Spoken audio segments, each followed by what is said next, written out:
João capítulo 14.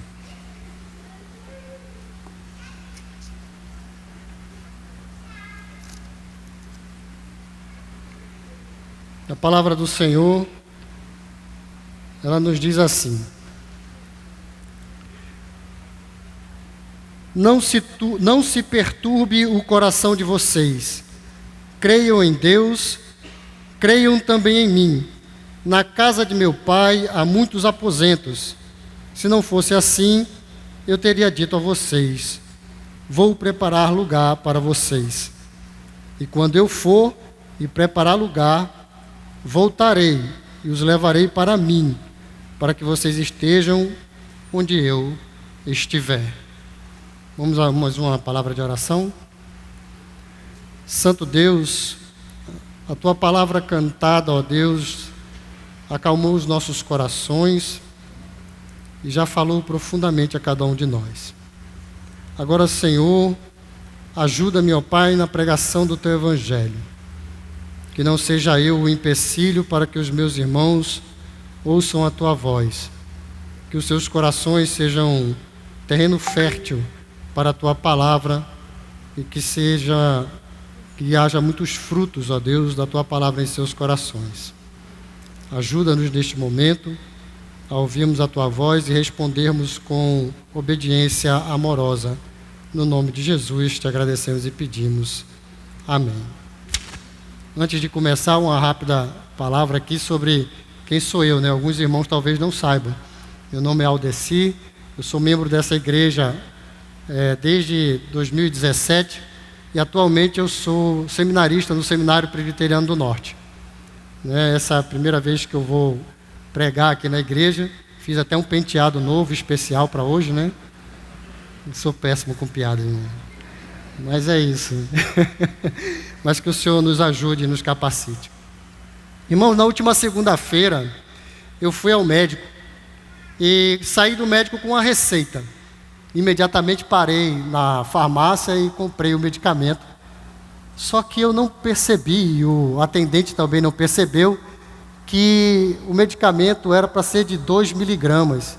E eu comprei o de 4 miligramas. Simplesmente o dobro da dose.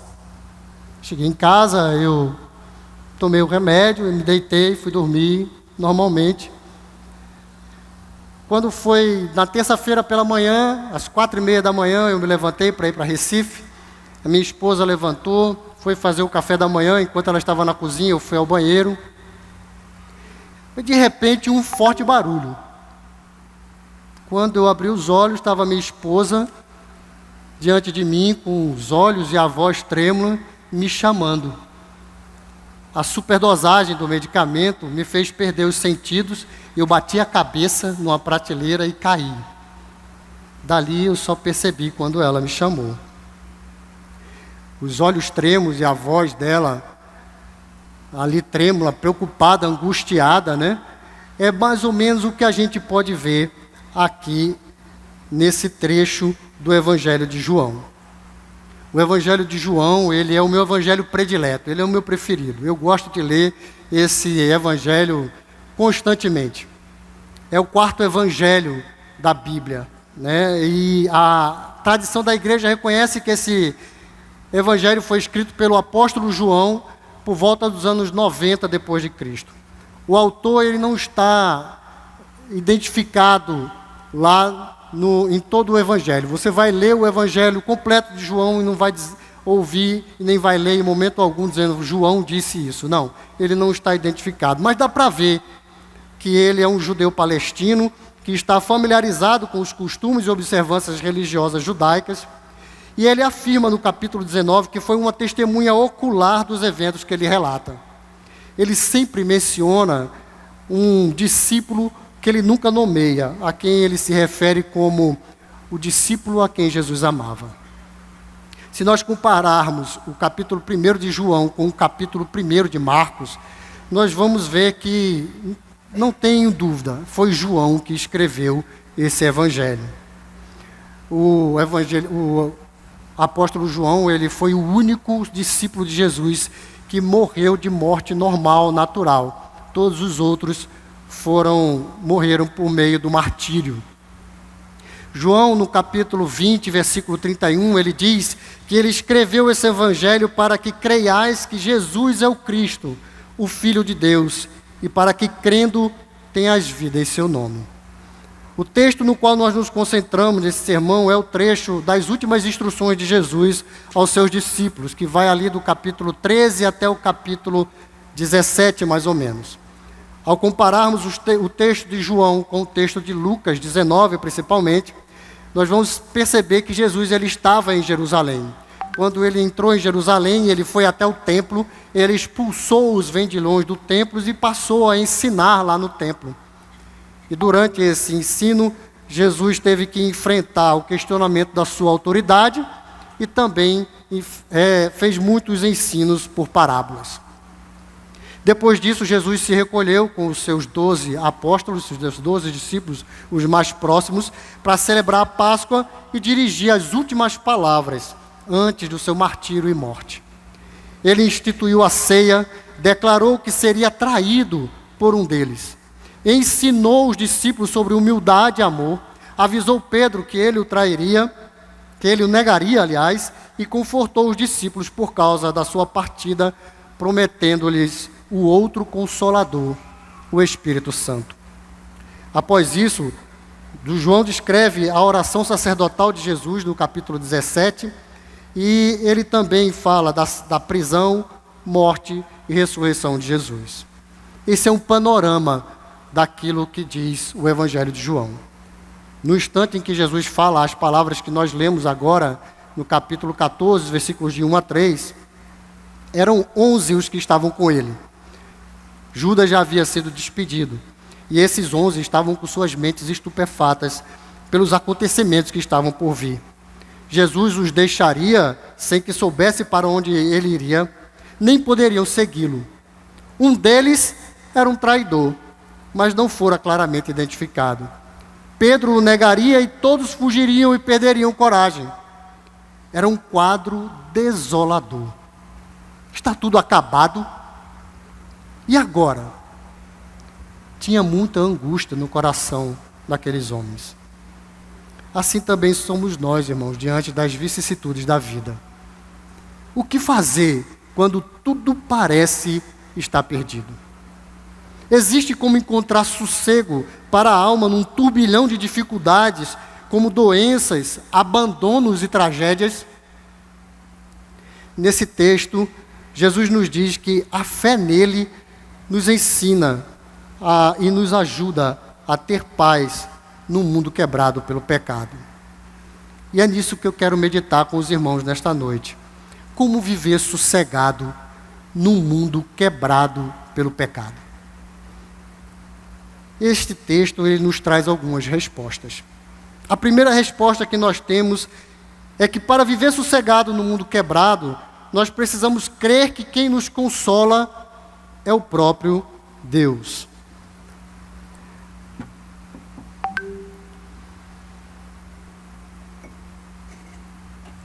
Nós devemos crer que quem nos consola é o próprio Deus. O versículo 1 nos diz o seguinte: não se perturbe o coração de vocês.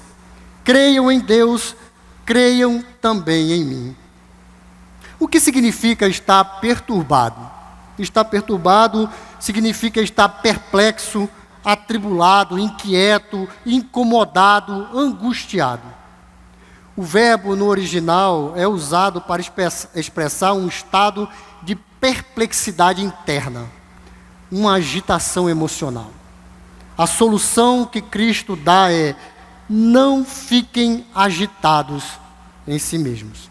Interessante, irmãos, é que os discípulos estavam perturbados, mas não era nenhum deles que estava indo para a tortura e morte na cruz. Isto estava reservado para Jesus, que naquele momento perturbado e angustiado, ele consola e fortalece os seus discípulos. Jesus estava a poucas horas de ser traído por aquele que ele chamou de amigo e a quem ele confiou a tesouraria do grupo. Em pouco tempo, Jesus seria preso injustamente, julgado, torturado, crucificado, mas ele se ocupa com a inquietação do coração dos seus discípulos. Ele tira a atenção de si e a coloca no consolo dos seus seguidores mais próximos. E o que estava tão agitado? Era o coração dos discípulos. E o que a Bíblia trata como coração? A Bíblia diz que o coração é o centro da existência do homem, onde se encontram todos os seus medos, desejos, vontades e intenções. Jesus, falando sobre o que deve ser de maior valor na vida, usa a metáfora do coração. Ele diz que onde estiver o nosso coração, ali se encontra o nosso tesouro. E fala também da semente do evangelho que cai na boa terra, que tendo ouvido de bom e reto coração, retém a palavra e frutifica. Ele não se referia ao órgão do corpo humano, a bomba que impulsiona o sangue. Ele falava do centro afetivo do nosso ser e da capacidade de preferência moral. O centro e sede da vida espiritual, que Paulo chama de o homem interior. O teólogo William Hendrickson afirma que os discípulos tinham o coração cheio de emoções confusas. Eles estavam tristes por causa da partida de Cristo, estavam envergonhados, perplexos e oscilando na fé. Mas Jesus diz: não fiquem perturbados em seus corações. E por que os discípulos não deveriam ficar com seus corações agitados? Porque quem os estava consolando era o próprio Deus. Ouça o que Jesus demanda: creiam em Deus, creiam também em mim. Ou seja, vocês já creem em Deus, creiam também em mim. Crer no Filho de Deus é crer em Deus, o Pai. Eles já tinham ouvido isso antes, quando Jesus, na festa da dedicação, você pode conferir lá em João 10:30, ele afirmou diante dos judeus que o interpelaram, dizendo: até quando nos deixará em suspense? Se é você o Cristo, diga-nos abertamente. Jesus conclui a sua resposta dizendo: eu e o Pai somos um. Em outra oportunidade, após a ceia e antes de ser preso, enquanto ensinava os discípulos sobre humildade, Jesus afirma: eu sou. E pouco depois de exortá-los para ficarem sossegados em seus corações, neste mesmo capítulo, ele reforça: quem me vê a mim, vê o Pai. Essa afirmação de que Jesus é Deus é abundante em todo o quarto evangelho. O Filho de Deus afirma a sua divindade. Ele nos revela um mistério que, como diz Berkoff, ultrapassa a nossa possibilidade de compreensão. O apóstolo Pedro afirma que Jesus é Deus, quando no seu discurso descrito em Atos 3, ele afirma que quem foi morto na cruz foi o autor da vida. O apóstolo Paulo, escrevendo aos Colossenses, afirma que o Filho de Deus, Jesus, é a imagem do Deus invisível. E o escritor aos Hebreus confirma que o Filho, por intermédio de quem Deus nos falou, é o resplendor da glória e a expressão exata do seu ser. Irmãos, da mesma forma que Jesus consolou os seus primeiros discípulos, exortando-os a ficarem sossegados diante do quadro de perplexidade em que se encontravam, ele nos convoca a descansar nossos corações nele, crendo que ele tem todo o poder nos céus e na terra para nos fazer perseverar diante das dificuldades. Uma das características visíveis do cristão é que diante das tribulações, diante dos perigos, angústias por causa de abandono, traição e iminência da morte, ele vive confiante que assim como Cristo venceu as suas angústias fiado em Deus, nós também venceremos, porque quem nos consola é o próprio Deus. Vimos que para viver sossegados no mundo quebrado, devemos crer que quem nos consola é o próprio Deus. No versículo 2, nós veremos agora que para viver sossegados no mundo quebrado, nós devemos crer que já temos destino certo e seguro. Acompanhe a leitura do segundo versículo, por favor.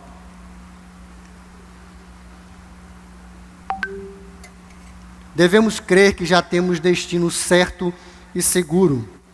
Jesus nos diz: na casa de meu Pai há muitos aposentos. Se não fosse assim, eu teria dito a vocês. E aí ele conclui dizendo: vou preparar lugar para vocês. Na minha época de aluno na escola militar em Resende, uma das coisas que eu mais esperava era o dia que eu ia sair de férias e ia viajar para Recife, para a casa dos meus pais. Esse era um dia maravilhoso. Quando nós falamos em casa do Pai, remetemos a nossa lembrança a um lugar onde estamos sempre protegidos, no qual podemos relaxar, pois na casa do Pai temos liberdade, segurança e provisão.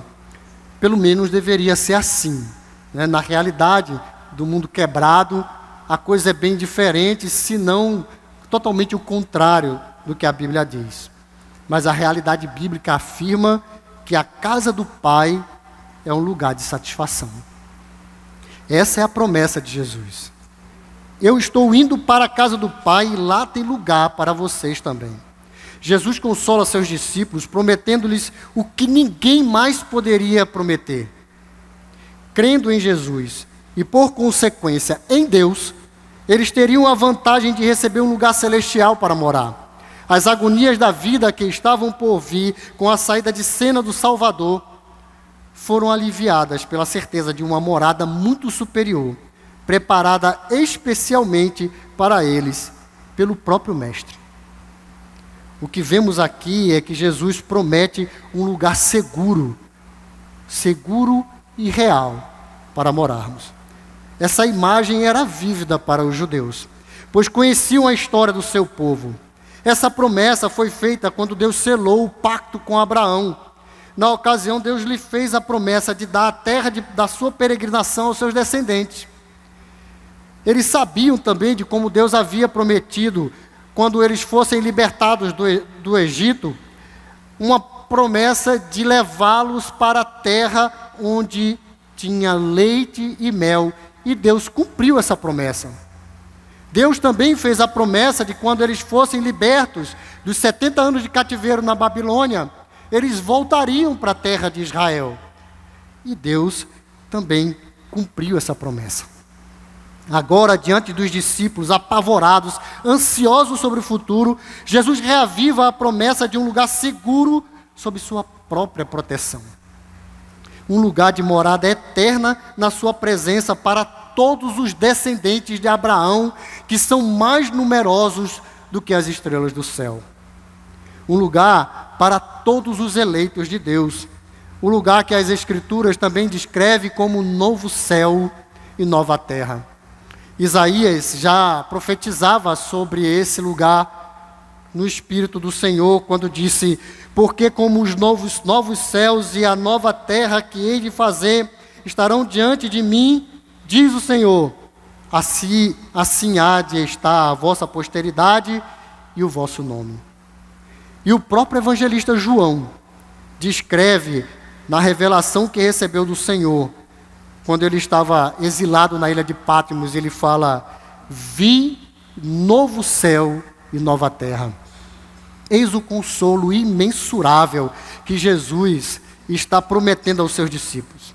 Eles já haviam sido instruídos sobre as lutas e perseguições. Estavam cientes que seriam perseguidos como seu mestre foi perseguido, que haveriam de ser torturados como Jesus foi torturado, que eles seriam violentamente mortos como o Senhor relatara que seria morto. Mas deveriam firmar a sua fé na esperança do cumprimento da promessa de que encontrariam novamente com o Senhor Jesus e de que de sua presença não mais seriam arrancados, pois estariam nas moradas celestiais prometidas, tomariam posse do reino eterno que está preparado desde a fundação do mundo. Irmãos, o quanto temos crido nisso? Será que temos vivido na esperança do cumprimento dessa promessa?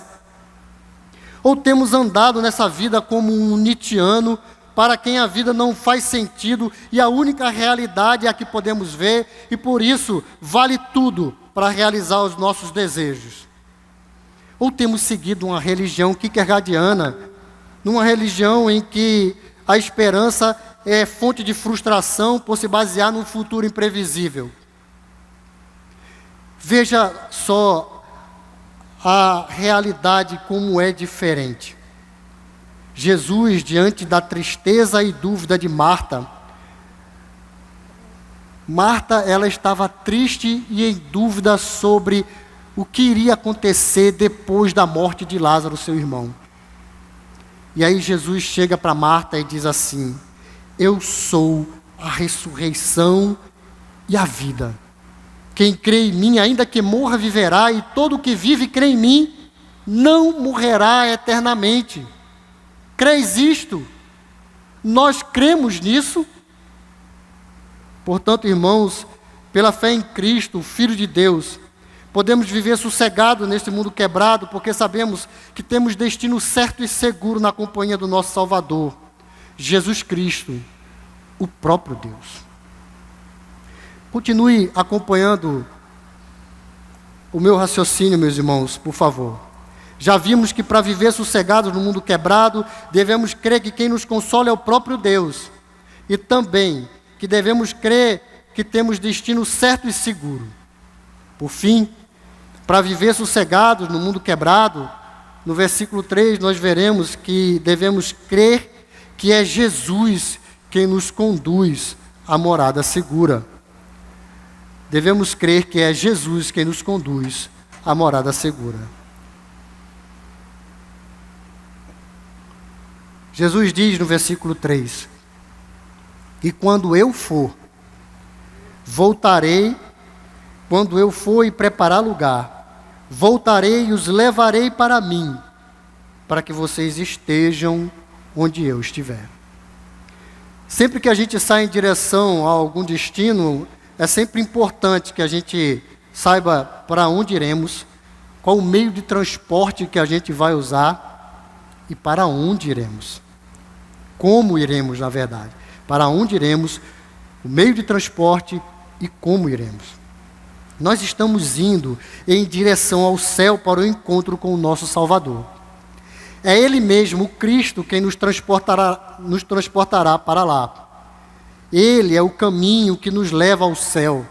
É o próprio Filho de Deus quem vai nos levar, pois Ele mesmo disse no versículo 6 do capítulo 14, eu sou o caminho, a verdade e a vida.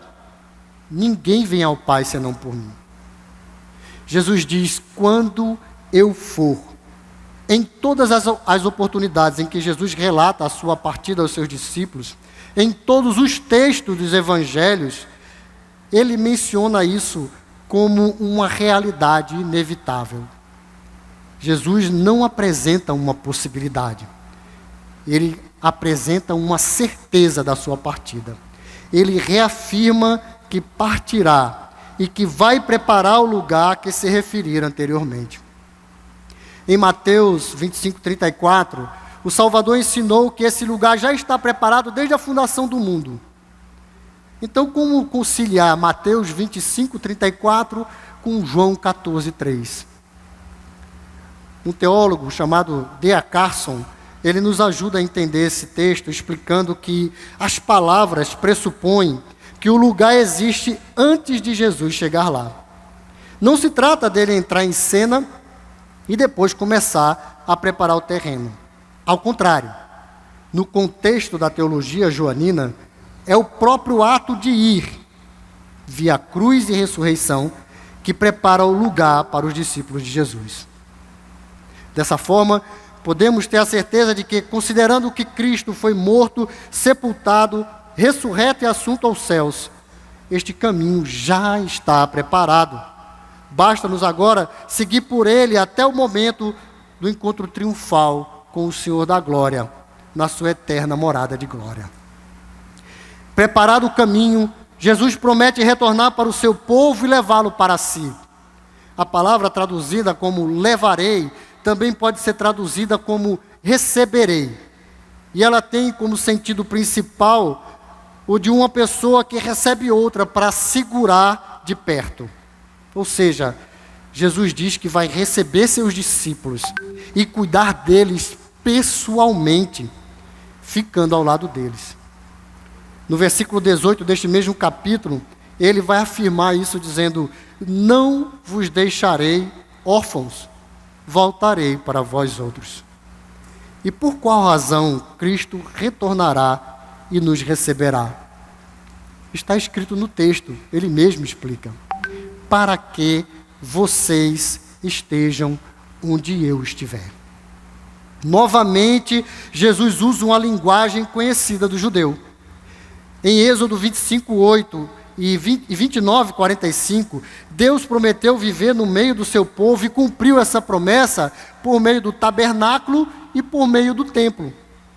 Cristo agora promete voltar para resgatar os que o Pai lhe deu, para levá-los para viverem com Ele na nova morada, em constante adoração ao Rei dos Reis. Que maravilhosa esperança, meus irmãos. Deus, por intermédio de Cristo, de inimigos nos fez amigos, de mortos nos fez vivos, de condenados nos fez justificados, de escravos nos fez livres, de abandonados nos fez filhos adotivos, de desabrigados nos fez abrigados em segurança.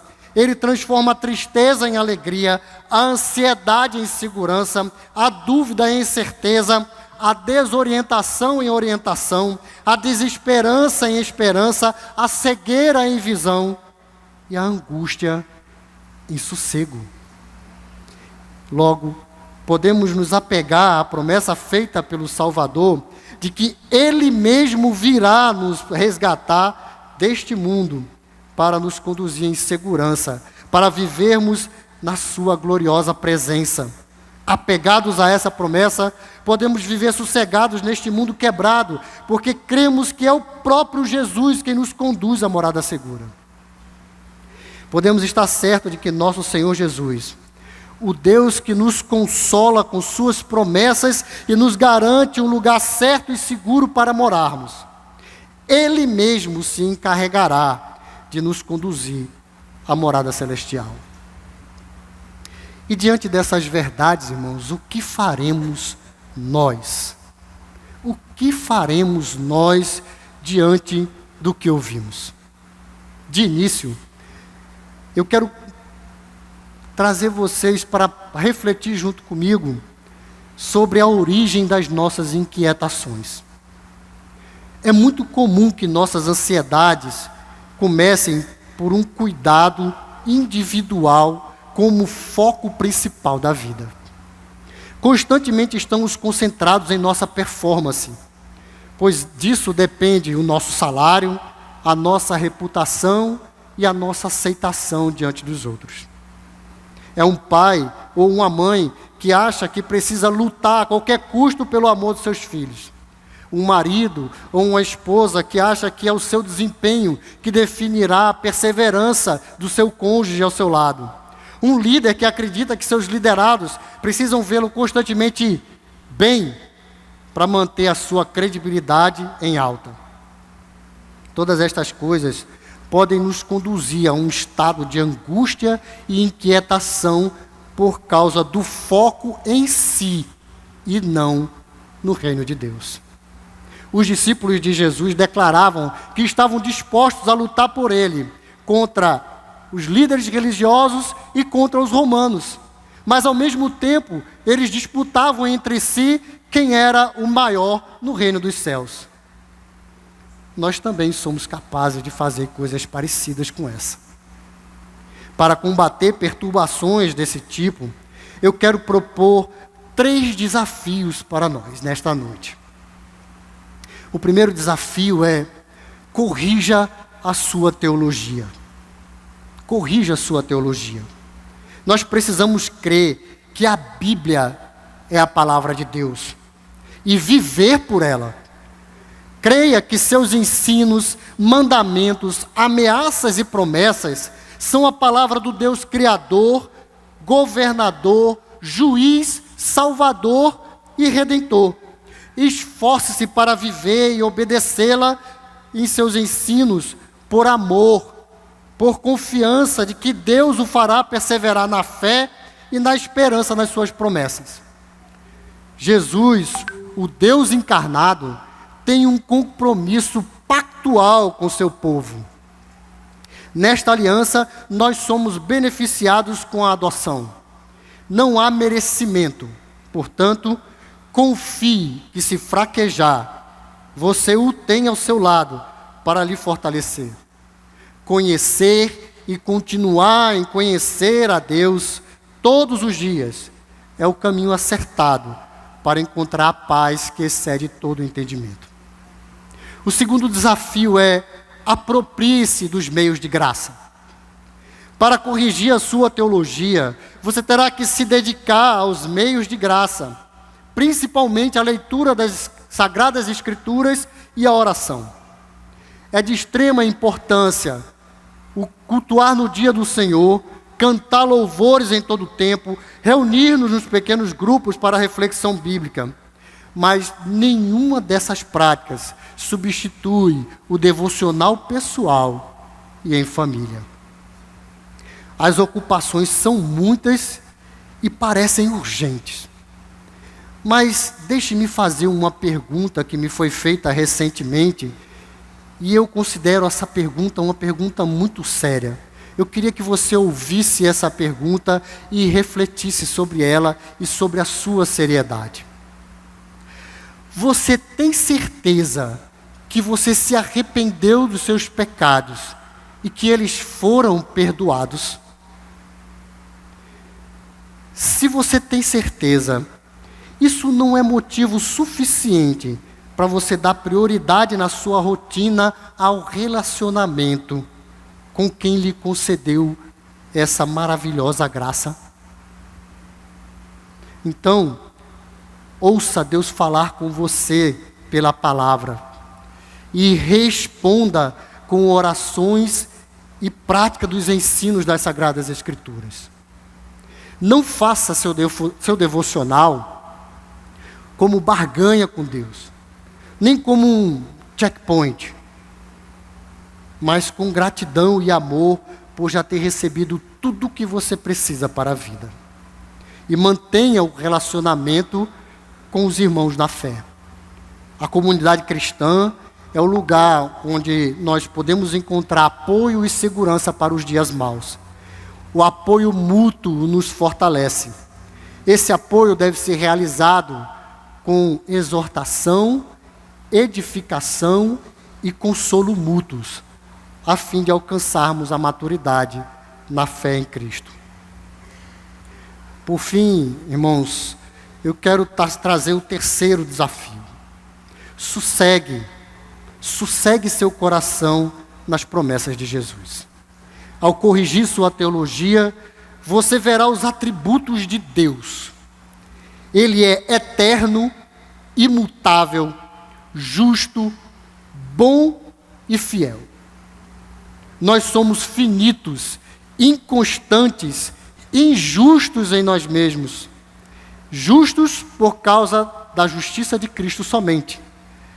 Mas somos maus e nossa infidelidade e incredulidade estão sempre evidentes. Essa consciência de que somos assim deve nos levar a nos humilharmos perante a face do nosso Senhor e suplicar sua graça e misericórdia para crer, confiar e esperar em sua providência. Em sua palavra, o Senhor nos promete que estará conosco. Ele estará sempre conosco. Nossa fortaleza, Ele é nosso guia, Ele é nosso socorro, Ele é a nossa melhor parte. É nele que encontramos satisfação plena na vida, somente em Cristo. E assim nós vamos glorificá-lo. Não é o meu bom desempenho como marido, como mulher, como filho, como líder, como liderado, ou como qualquer outra situação em que eu estiver, que me fará estar sossegado na vida neste mundo.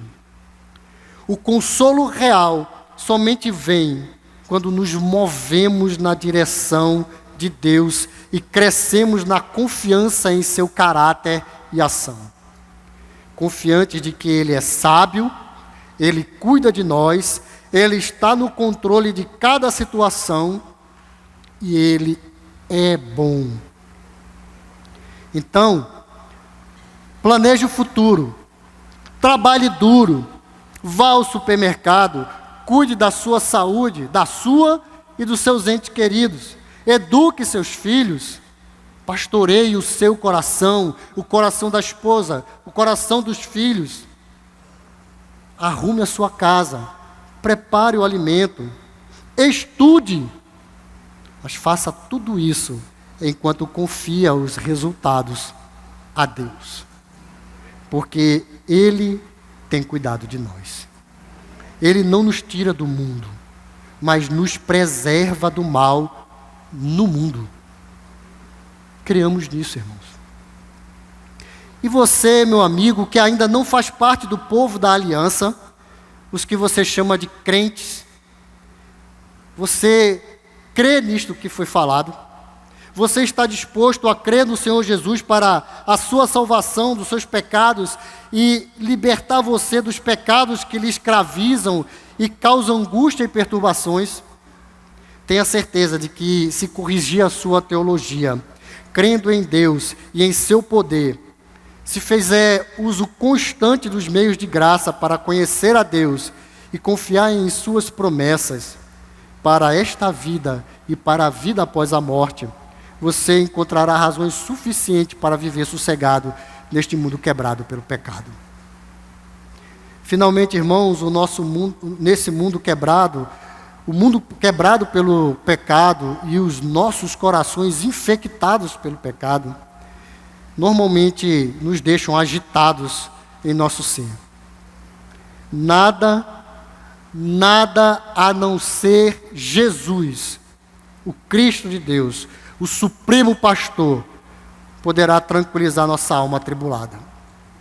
Somente nele encontraremos a paz que necessitamos para perseverar e viver sossegados nesta vida. Pois a nossa esperança deve estar firmada na verdade que nos garante que os sofrimentos do tempo presente não podem ser comparados com a glória a ser revelada em nós. Eu agora estou tomando o medicamento na dose certa. Apesar do susto que a minha esposa e eu sofremos, ficamos certos de uma coisa. Mais uma vez, Deus nos guardou de uma tragédia. Mas o mais importante foi que Ele guardou os nossos corações do desespero e nos ajudou a manter o equilíbrio para tomar as ações e encontrar a solução.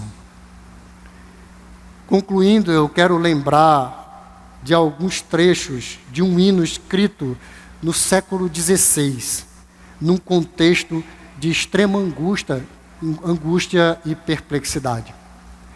Martinho Lutero, diante da perseguição na época da Reforma, ele escreveu: castelo forte é nosso Deus, espada e bom escudo. Com seu poder defende os seus em todo transe agudo. A força do homem nada faz, sozinho está perdido. Mas Deus socorro traz em seu Filho escolhido. Se temos de perder família, bens, prazer, se tudo se acabar e a morte enfim chegar, com Ele reinaremos. Convido você a baixar sua cabeça em oração por alguns instantes e meditar na palavra do Senhor.